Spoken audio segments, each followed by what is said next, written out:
Mientras los eruditos bíblicos de hoy generalmente se adhieren a la creencia tradicional de que Palestina era la tierra de la Biblia hebrea. Nuestras investigaciones nos han llevado al supuesto de que su tierra estaba realmente en Arabia peninsular.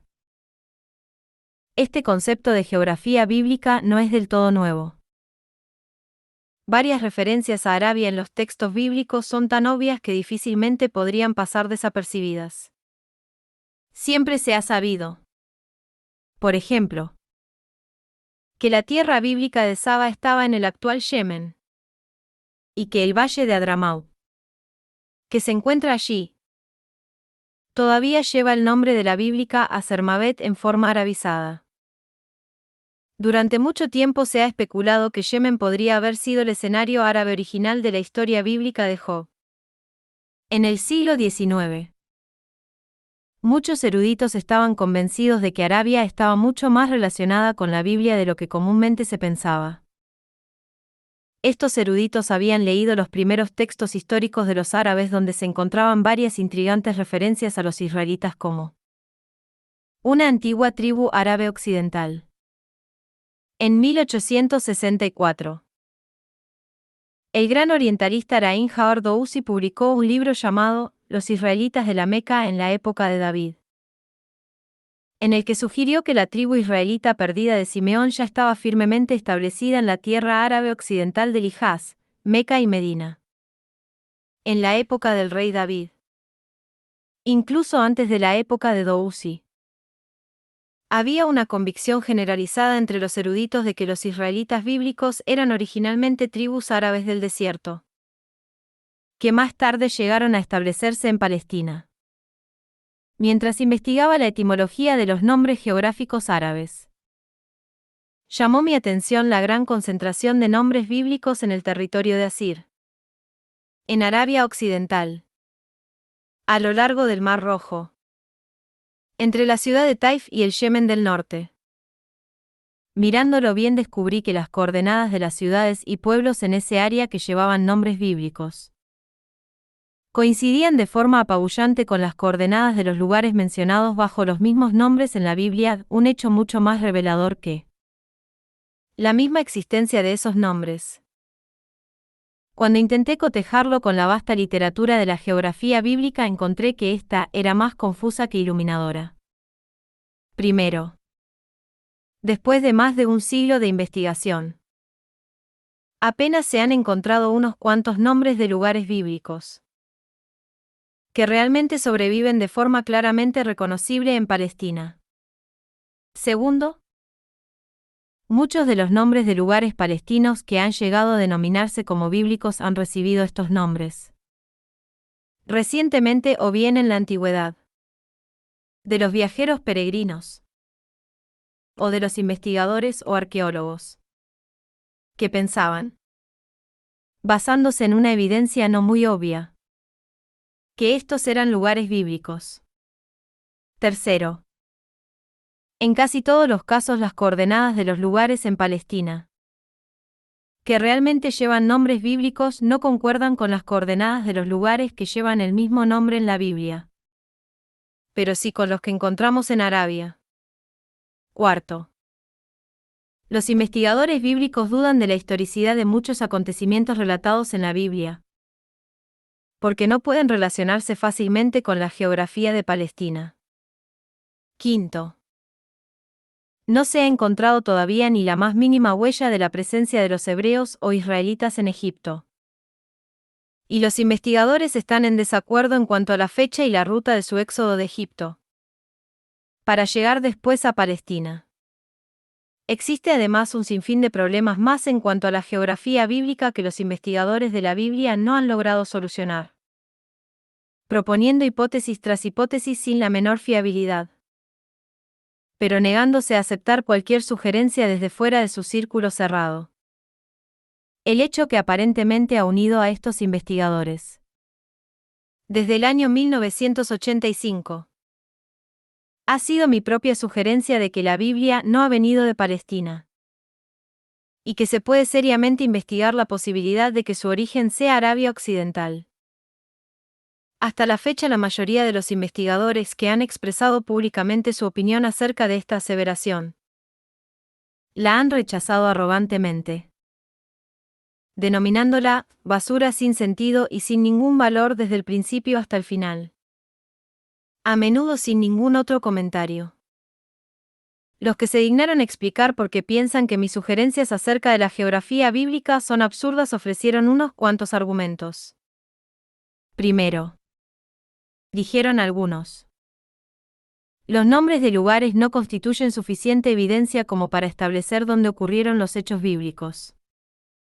No estaba yo influido solamente por los nombres geográficos, sino también por las coordenadas comparadas y, más aún, tuve en cuenta la topografía, los recursos naturales, la flora y la fauna, y otros factores. No obstante, todos ellos han sido rechazados. Algunos investigadores opinaron que, hablando solamente de los nombres geográficos, se podía situar la Biblia en cualquier lugar de Oriente Próximo dado el gran parecido de las lenguas semíticas de las que derivan los nombres de lugares en esta parte del mundo. Teniendo en cuenta que esta crítica se ha hecho por boca de investigadores bíblicos de reconocido renombre, muchos la aceptaron, antes de haber leído una sola palabra de mi libro. El profesor James Sauer de la Universidad de Pensilvania, presidente de la Escuela Americana de Investigación Oriental, se permitió anunciar al mundo, a través de las páginas del Newsweek, que, aplicando este método, uno podría demostrar que la historia de Israel ocurrió en Kenia, y que el bíblico Jerusalén era, de hecho, Nairobi. Se dijo esto en septiembre del año 1984, más de un año antes de la publicación de mi libro. Lo que parece ser que ha olvidado el profesor Sauer y otros que criticaban la validez de mi método es que yo he hecho mis tareas con sumo cuidado en lo referente a este punto. Antes de atreverse a considerar mi tesis acerca de Arabia Occidental como origen de la Biblia. Y mucho más antes de pensar en exponerla. Examiné detalladamente el mapa de cada parte de Oriente Próximo para determinar si podría encontrar cualquier concentración de nombres bíblicos, por muy pequeña que fuese, en lugares que no fuesen Arabia Occidental. Hasta que vi claramente que no podía encontrar ninguna. Fuera de Arabia Occidental. El único territorio donde aprecié una pequeña concentración de nombres bíblicos, pero con las coordenadas que no corresponden al relato bíblico, fue Palestina. Si el profesor Sauer piensa seriamente que utilizando nombres de lugares puede lograr situar el bíblico Jerusalén en Nairobi, nada le impide hacerlo. Segundo, algunos de mis detractores han anunciado que los paralelismos que encuentro entre los nombres de lugares mencionados en la Biblia y aquellos que sobreviven en Arabia Occidental, en la mayoría de los casos no son válidos. John Day, editor del Oxford Atlas de la Biblia, aparte de condenarlas como absoluto absurdo, declaró que eran inadmisibles desde el punto de vista filológico. Hubo otros que arguían que hacía demasiado uso de la metátesis y cambio del orden de las consonantes en una palabra dada, por lo cual un nombre como Hermón, HRMN, se convertía en Hembrón, HMRN. Aquí mis detractores, suponiendo que sean expertos en lenguas semíticas, han sido simplemente deshonestos. Su objetivo era confundir a los no especialistas utilizando un tecnicismo familiar solamente a un especialista. Citaré aquí el ejemplo más sencillo entre el hebreo bíblico y árabe moderno. La palabra con en hebreo bíblico es M, vocalizado AM. En árabe es M, vocalizado ma. Lo único que hay que hacer es ver en un diccionario etimológico del hebreo bíblico los incontables casos de la metátesis. dentro de la estructura consonántica de las palabras que tienen los mismos significados o relacionados en las diferentes lenguas semíticas. Más aún, ese término existe precisamente porque la metátesis es un fenómeno generalmente reconocido en la lingüística comparada y diacrónica. Siglos antes de que los investigadores occidentales modernos lo llamaran metátesis.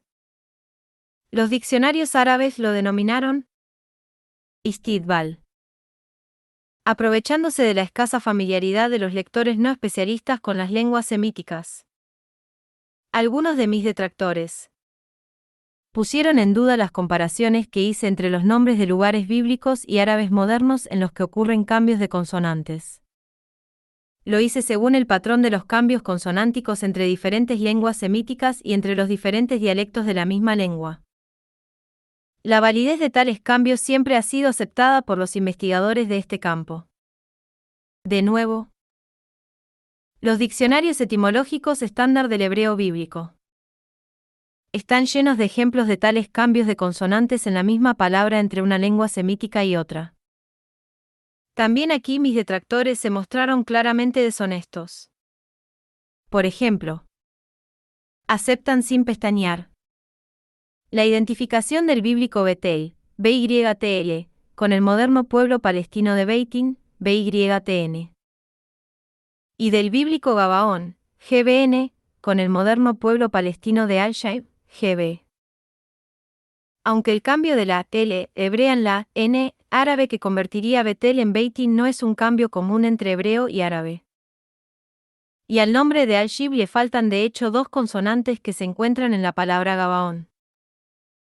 En mis propios estudios identifico Betel como Batila, Bitiel, de Arabia Occidental.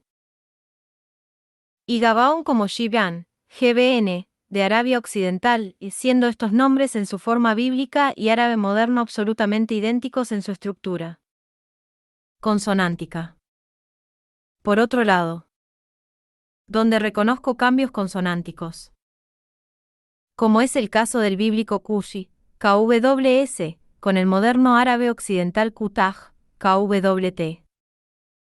Sigo las reglas de los cambios consonánticos entre el hebreo y el árabe, a los que mis más ardientes oponentes tienen que reconocer como eminentemente válidos.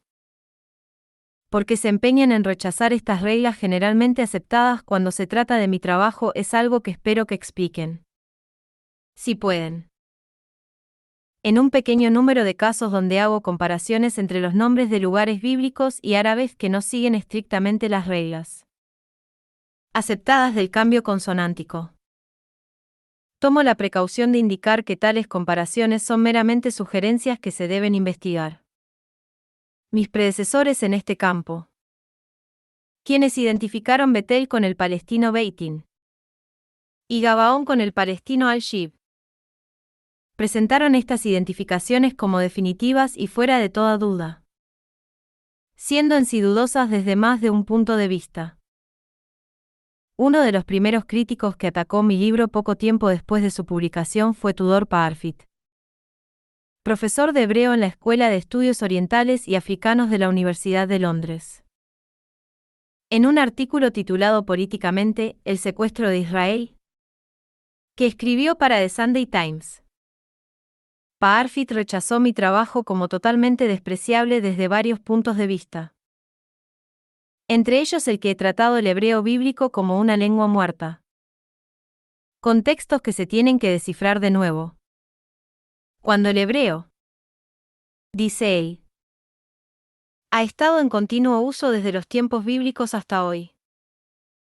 Esta crítica tuvo su eco en el no menos renombrado investigador de la Universidad de Cambridge, profesor Vishas Yone Martin.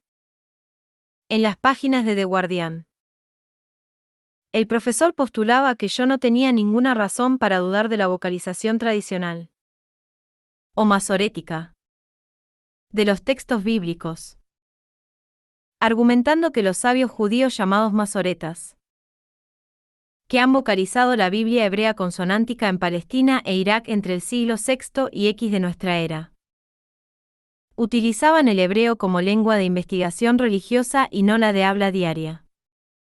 Tal como están las cosas, No fui yo quien de hecho descubrió que el hebreo bíblico dejó de ser hablado mucho tiempo antes de los masoretas. Es lo mínimo que dirá cualquier artículo sobre la historia del hebreo en cualquier enciclopedia estándar. Según el cálculo más común, el hebreo dejó de ser lengua viva alrededor del siglo III antes de nuestra era. Yo diría que la muerte del hebreo hablado ocurrió un siglo o dos antes. Pero en este caso no merece la pena cortar un pelo en cuatro.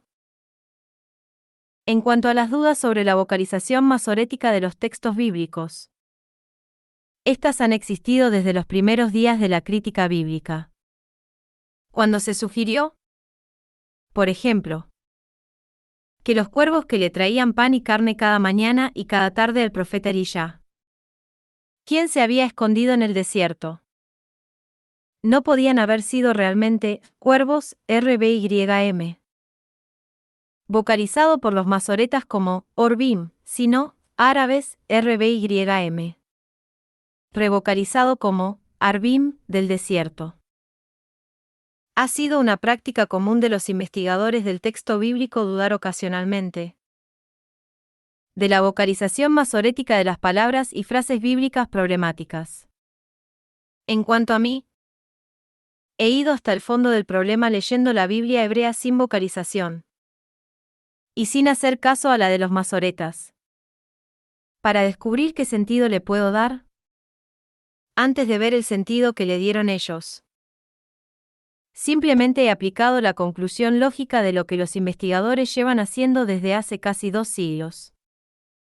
En la mayoría de los casos mi lectura del texto bíblico no difiere de la masorética.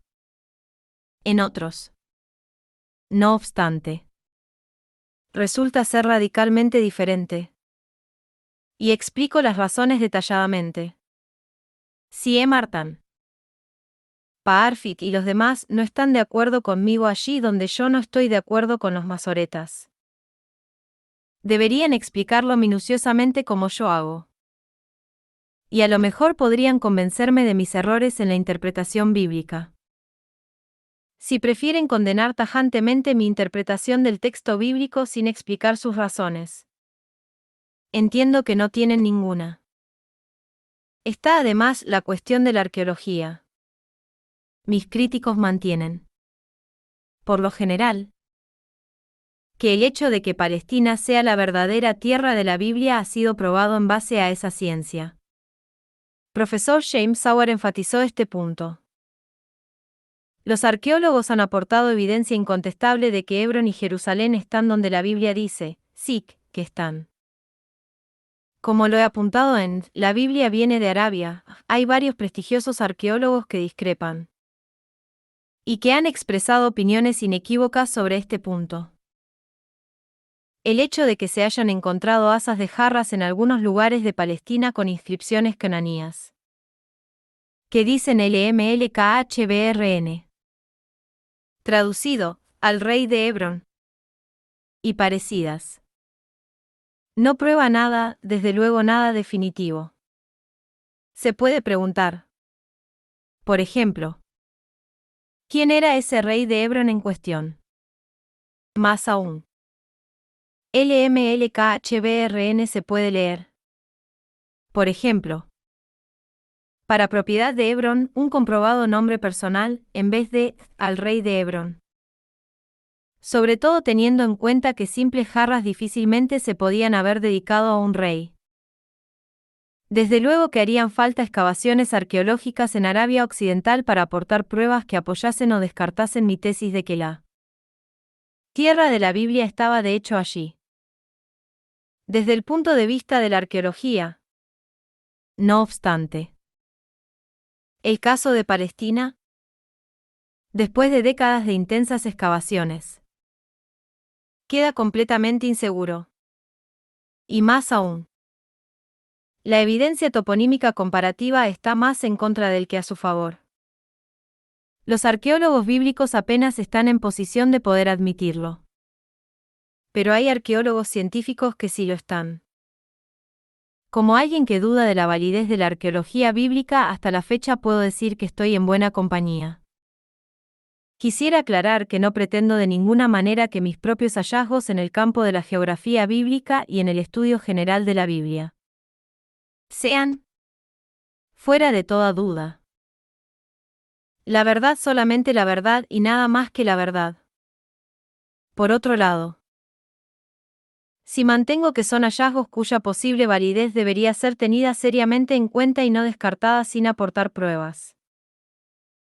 He realizado estos hallazgos siguiendo el método que he descrito detalladamente en el segundo capítulo de La Biblia viene de Arabia.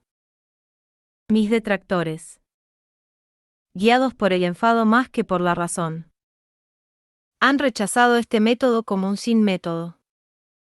No obstante, a través de él he llegado a las conclusiones que tienen una ventaja clara sobre las propuestas aceptadas por la moderna ciencia bíblica. Aportan una explicación de la geografía bíblica que facilita en vez de complicar el entendimiento de la Biblia hebrea como historia. Algunos de mis más encarnizados oponentes, en sus momentos más reflexivos, lo han admitido.